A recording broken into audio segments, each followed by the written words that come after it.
সবকিছু ঠিক থাকলে আগামী ৯ সেপ্টেম্বর অনুষ্ঠিত হবে ভোট গ্রহণ। এই ঘোষণা আসার পরেই বিশ্ববিদ্যালয় ক্যাম্পাসে বাড়তে থাকে নির্বাচনী আমেজ। পাল্টাপাল্টি বিবৃতি, সংবাদ সম্মেলন ও গণসংযোগে মুখর হয়ে ওঠে প্রার্থীরা।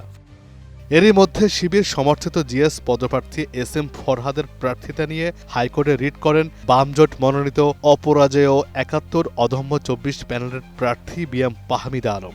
সোমবার শুনানি শেষে আদালত ৩০ অক্টোবর পর্যন্ত নির্বাচন স্থগিত রাখার নির্দেশ দেন এবং ফরহাদের প্রার্থিতা নিয়ে তদন্ত করে ১৫ দিনের মধ্যে প্রতিবেদন দিতে বলেন বিশ্ববিদ্যালয় নির্বাচন ট্রাইব্যুনালকে। হাইকোর্টের নির্দেশে ক্যাম্পাসে নতুন করে অস্থিরতা দেখা দেয়। বিভিন্ন প্যানেলের প্রার্থীরা বিক্ষোভে অংশ নেন এবং ডাকসু নির্বাচনকে ঘিরে ষড়যন্ত্রের অভিযোগ তোলেন।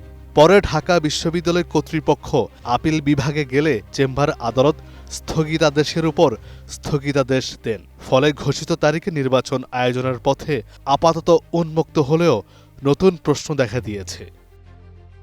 এদিকে রিটকারী বিএম ফাহমিদাকে সামাজিক যোগাযোগ মাধ্যমে গণধর্ষণের হুমকি দেয়ায় পরিস্থিতি আরও উত্তপ্ত হয়ে ওঠে। অভিযোগ ওঠে হুমকিদাতা শিবিরের এক হল শাখা নেতা। এ ঘটনায় ছাত্রদল সহ বিভিন্ন সংগঠন তীব্র প্রতিবাদ জানায়। পাল্টা সংবাদ সম্মেলন করে নিজেদের অবস্থান স্পষ্ট করে ইসলামী ছাত্র শিবিরও।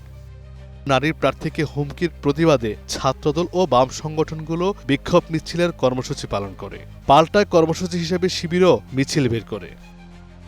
অবশেষে সব জল্পনার অবসান হয়েছে। উচ্চ আদালতের রায় হয়েছে ডাকসু নির্বাচনে বাধা নেই। সংশ্লিষ্টদের আশা ৯ তারিখ সারাদিন পরিস্থিতি অনুকূলেই থাকবে।